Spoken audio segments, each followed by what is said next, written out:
Let's go. Okay, come on. Let's get to 100. 0 to 100 in seconds. We shouldn't be in dual cab ute levels of slow. It has made my life so much more annoying with this thing. Oh my God, shut up. Shut up.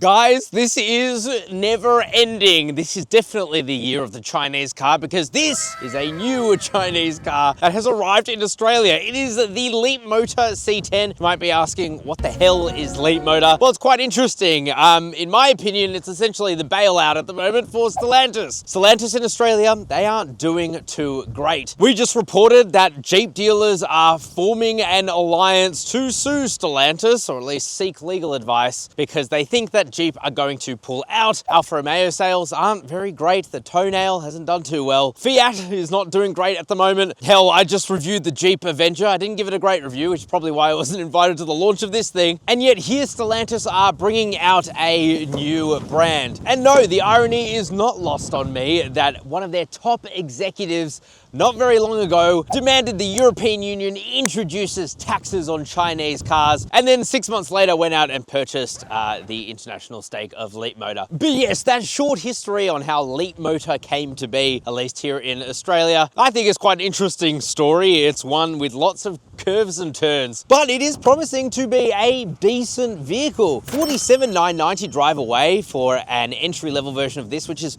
really, really well equipped. This design variant's about 51,990 drive away. At least with current offers, that's pretty good for a larger mid-sized SUV. However, it has some flaws. It has some flaws that make it very slow, weirdly, at least for an EV, and also some flaws that make me really, really, really not want to drive this thing. So today I'm going to tell you everything you need to know about the Leapmotor C10. And yes, I will do so even though we're in almost gale force winds at the moment. This is ridiculous. But I'll take you for a comprehensive tour of this thing. I know Chinese vehicles like the back of my hand because, my God, I think I went to China 4 times last year and I'm going very soon again because they can't stop launching new car brands. And of course, I will let you know whether you should buy one of these or skip it entirely. So let's get into it. Okay, let's talk about the way that this thing looks, because that's actually where I'm going to give it a big thumbs up. I do think it is a very good looking vehicle. In fact, it's had a lot of compliments. I really like it in like this British racing green. It's a pretty cool color and it's nice and subtle. I think that's what I really like about it. So you have this headlight cluster here with a couple of daytime running lights. In other markets, you have a full light bar here, but for whatever reason, they can't get this ADR certified in Australia, which does kind of suck. These are your turning signals, and you do have very bright LED lights there as well. A lot of functional aero as well to help make this thing more efficient, which it definitely needs because it is not efficient. You have the Leapmotor badge there. And you might be wondering, Matt, what's under here? Well, I'll tell you. Oh, forgot. You need a key card. Under here, you might expect a frunk, and you do kind of get a frunk. Well, at least you get the space for a frunk, which is really annoying. Apparently, it will come as an accessory. You'll pay for it to get a little tub to put in here. Oh, it's echoing. Echo. Interesting. But for now, it's just a large open space and your air conditioner. That hard to put in a tub? I don't know. Apparently. Stuff like that really grinds my gears. You do have a nice front though with a 360 camera up there. You've also got active aero here. You've got some slats that open and close depending on if it needs more cooling or not. And that just helps with efficiency overall. Yeah, really like the look from the front. Let's check out the side. So coming to the side, you're gonna notice these 20-inch alloy wheels. They are wrapped in some pretty good Dunlop eSport Max tires. I've had no issues with traction. Not that it has that much power, but still, no issues, that's good. You've also got a little Leapmotor, what would be a camera or sensor in other markets, but here it's just a blank kind of suck. If you want to get into the car, as I have found out, you need to use a key card, or you can have the app, but that's not available to me for whatever reason. So it's not very good. You do have a 360 camera here though. Like I said, it is a very good 360 camera. Flush door handles as well. Pretty easy to get in and out, which is nice. You've also got very tinted privacy glass here, roof rails up top as well. And otherwise it's just a SUV, I guess. Let's check out the bum. Ugh. God, this wind is terrible. Okay, let's talk about the bum on this thing. Again, I really like it. Do like this light bar that runs across the back. It's got your turning signals there. LED, which is always good to see. You have Leapmotor spelled out there. C10 as well. By the way, if you own one of these, expect everyone to be like, what the hell is a Leapmotor? But otherwise, it's super minimalist. I think really clean, really good. You've got your button here to open up the powered tailgate. And now we have a crap ton of boot space, actually. 581 litres. That is a lot. Drop the rear seats and you get 1,410 litres of boot space. So yeah, this thing is quite a practical mid-sized SUV, even as an EV where the battery lives in the floor. You do have a subwoofer over here. You've also got a false floor with your trickle charger there. More on the charging situation or lack thereof soon. So yeah, good news so far. Let's check out the interior. I hate it. Well, actually, to be fair, I don't mind it. I just hate the color. You know what it feels like? Feels like I'm in a clay model. That's what it feels like. Everything is like orange. And it's not a nice orange. It's just orange. You can get it with a midnight purple interior or something like that, which is a lot nicer. So I would get that 100%. Let's talk about the interior though, because there are some good things and some things I don't like. So first of all, it does come very well equipped, but that is most Chinese cars. My $26,000 Cherry Tiggo 4 Pro, which I purchased for our car buying series through CarSauce Buy for the best deal possible. Well, that has more screens than this. So, you know, Chinese cars do it well. Let's talk about it. Very minimalist. There is no buttons in this interior and I don't know why. You know, I think it's fine. I just don't know why. Soft touch materials are in pretty much every place. You would imagine that would make this a very quiet interior, but it is one of the noisier interiors when you are on the roads. Lots of wind noise, so that isn't that great. Still, if you like minimalist, you're gonna love this. So you get this massive display here in the center. You can change the background if you want. I'll go through everything I love and then the biggest downside of it. So you pull down and there you can change your drive modes. You can turn off the really annoying driver attention warning. You can actually access a bunch of things. It's super snappy as well, including navigation, which is inbuilt. So that is good to see at really any price point. It is also connected, so it can get over-the-air updates. Stellantis is promising lots of over-the-air updates. You can get an over-the-air update for anything, but as we know, you might not get over-the-air updates. So never buy anything on the promise of something, because we'll have to wait and see if they actually deliver. If you want to change your aircon controls, it is annoyingly convoluted. You have to go into the display and then you can move things around, which, you know, it's not the biggest deal. It is just kind of annoying. I don't know what's wrong with physical air conditioning controls. I never will. I never will understand what's wrong with them. The biggest issue with this display is it doesn't come with Apple CarPlay or Android Auto. And if you're like, well, it will come with an over-the-air update, you are wrong, because this hardware cannot support it, which is crazy. It's just so crazy, and it has made my life so much more annoying with this thing. You know, at least Tesla uses Google Maps for its navigation system. This doesn't, so it's not a good navigation system because it's not as up-to-date as what you can get. It's just annoying. So yeah, that sucks. Up in front of you is a digital instrument cluster. It's fine. It shows you enough information. You've got like 3 little displays you can go through if you want to, but I typically just keep it on efficiency and hope to God that my range isn't going down too fast. The steering wheel is a nice faux leather. It does feel pretty good in the hands. You have the Tesla style buttons in the center, but they work totally fine. So I don't mind if you copy, just copy the good stuff. Storage is fantastic. You open this up, you get a decent sized glove box, heaps of storage space under here. By the way, USB-A port, USB-C port, and a 12-volt socket wacky. Got a couple of cup holders there. You've also got a wireless charger, which for some reason is not charging up my phone, which is annoying. And a few other people have complained of that. And if you want to drive away, you need to put your key card here. And it sometimes reads it, sometimes it doesn't. So there is that. Massive door bins as well. And the sound system too is okay. It's okay. You can open your massive sunroof. It's like 2.1 square meters of sunroof or something. And also I can control the movement of this seat through here. Yes, it's a good feature to have. Why not? If only they could make the mirror auto. It's so weird to me that Chinese car companies, they will make some cool feature like with these seats, you can move it from the roof, yet they still have a manual mirror.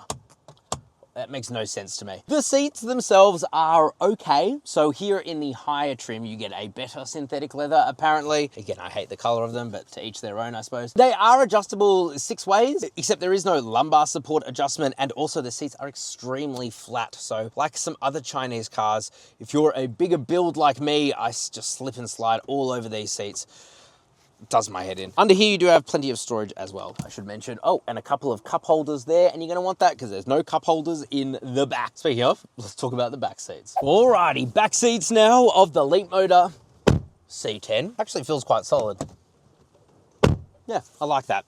So I'm 5'11". Look how much legroom I've got. It's enormous. Tow room as well is fantastic. Weird for an EV, great thing to have because the battery lives in the floor. So usually it's terrible, but that's good. Headroom as well, very, very good. Soft touch materials here in the back as well, though this wetsuit material doesn't feel that nice. You do have a couple of air vents. You've also got a USB-A port, USB-C port. You've also got some mat pockets there. You do get this fold down center armrest, but there is no cup holders in here. They're up front, like I said, which is a little annoying. If you've got kids, they can't really reach that, can they? But otherwise, it's a good space to be. You know what else is a good space? And a safe space. CarSauce buy. That is right. I have a dedicated team of car buyers who are out there to get you the best price possible on any new car. We have thousands of dealers who we work with to get you the best price possible, totally free for you because we actually charge the dealers a fixed fee, meaning we also go in the hardest to get you the best price possible. It is a really good service, one I have used personally myself and have made lots of savings. So if that sounds good to you, and it definitely should, just Google CarSauce buy and buy any new car, well, as long as they have dealers. All right,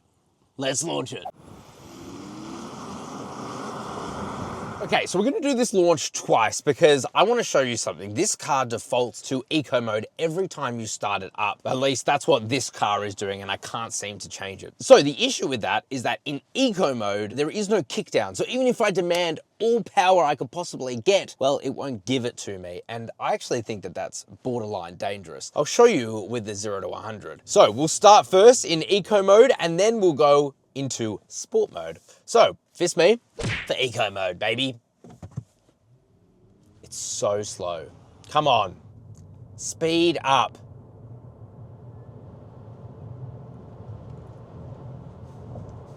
This is slow. 0 to 100 in 10.69 seconds, and that is with a 3.2% slope. So we're actually going faster than it realistically will get in the real world. That is slow. We're talking like Suzuki Ignis levels of slow. Remember that they actually claim a 0 to 100 of 7.5 seconds. So yeah, that is significantly slower than what they claim. Now let's see what it's like in sport mode. All right, here's sport mode, fist me. Let's go. Feels significantly faster, way better. Okay, come on. Let's get to 100. 0 to 100 in 7.76 seconds. My point with this is that the car should not default to eco mode if it's going to cut literally 30% of the power. That's ridiculous. We shouldn't be in dual cab ute levels of slow. We should be in EV levels of fast. And you can get that, but unfortunately it defaults to, well, eco, which may be great for range, but even that is not great. So let's talk about that. Let's drive this thing normally. Alrighty guys, driving the Leapmotor C10. Let's give it some sauce.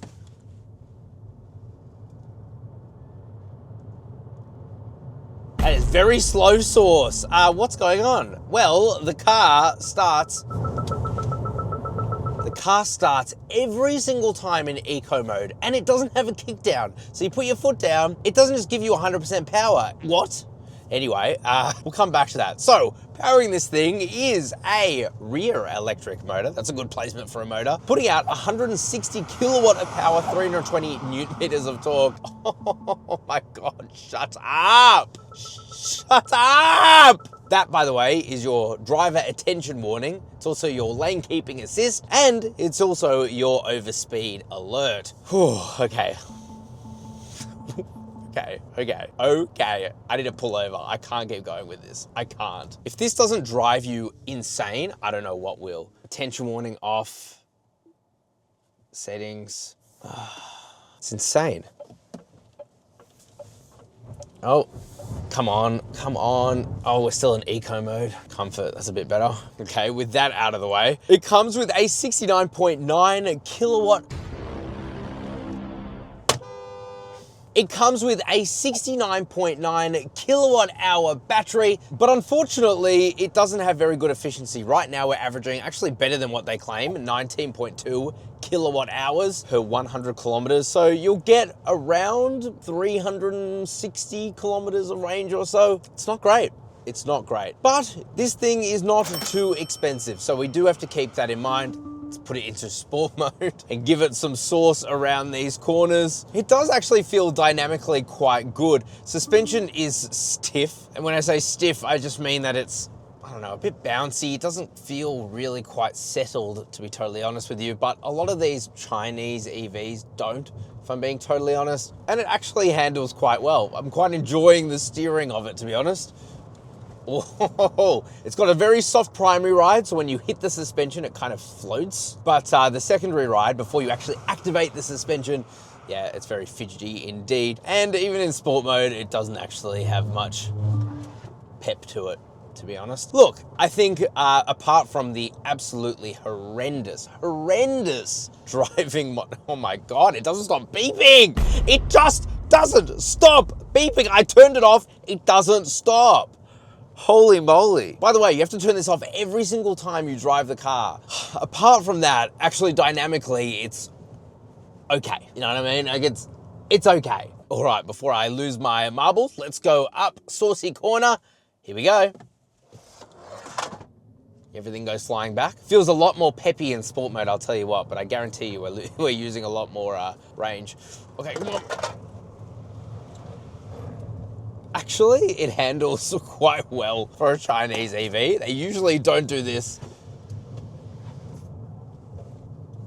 That was actually quite good. I'm quite impressed with how it went up saucy corner. Weird for a large SUV, but it just shows that this thing is quite, well, rigid. You can thank the fact that the battery pack is actually built into the frame. The other thing that this does do quite well is its lane centering. So if we activate it, much like a Tesla, it will actually steer itself down the road and do a pretty damn good job of it too. Usually a lot of cars here, they fail this terribly.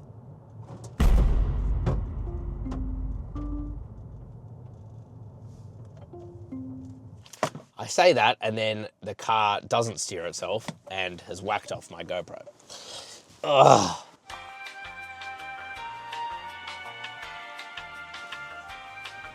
Look, I'm not gonna blame the car for that.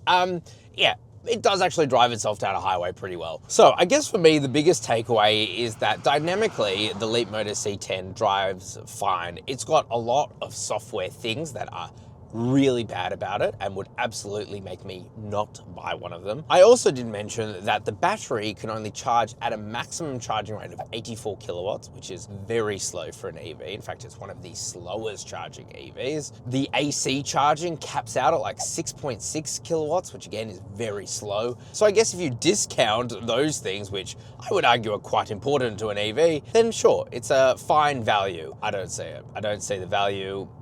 I can't recommend it. But I've got a bit more to say, so let's get into our final thoughts. Alrighty guys, final thoughts on the Leapmotor C10. Should you be rushing out to buy one of these bad boys? Well, I'll be honest, no.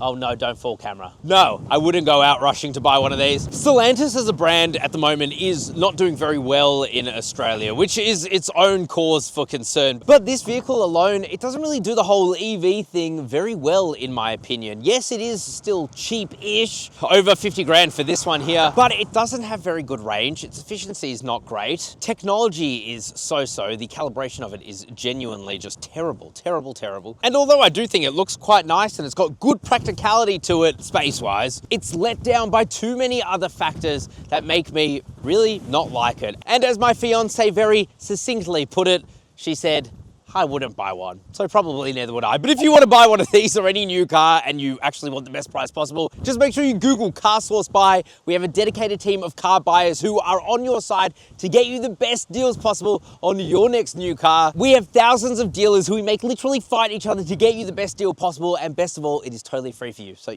you've got to do it. But let me know what you guys think of the Leapmotor C10. What do you think about the fact it doesn't even have Apple CarPlay or Android Auto in 2025? That's crazy. Not great. Ciao for now.